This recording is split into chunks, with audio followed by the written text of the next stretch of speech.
ధర్మం అవుతావు, నీ ఇష్టం అనుకున్నానండి. అకస్మాత్తుగా ఎవరో వచ్చి నన్ను పిలిచి, ఏమండి హుండీ లెక్క పెడుతున్నప్పుడు కాసేపు అక్కడ నిలబడి చూడాలి, అదేదో ఒక ప్రత్యేకమైన విధి ఉంటుంది భక్తుల్లో కొంతమందికి, నేను ఎప్పుడు చేయలేదు, నాకు తెలియదు, అలా ఉంటుంది అని చెప్పి నన్ను పిలిచారండి. పిలిచి కొంతసేపు నేను ఆ సేవ చేసిన తర్వాత, అలా చేసిన వారికి దర్శనం ఉంది బాబు అని లోపలికి తీసుకెళ్లి దర్శనం చేయించి పంపించారు. గురువు గారు నా ఆఖరి ఊపిరి వరకు నేను ధర్మం వదిలిపెట్టను.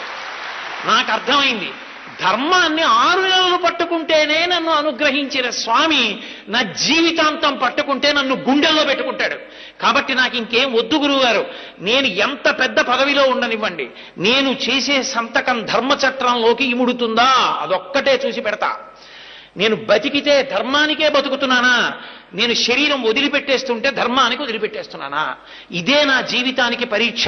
ఇక నాకు ఇంకొక మాట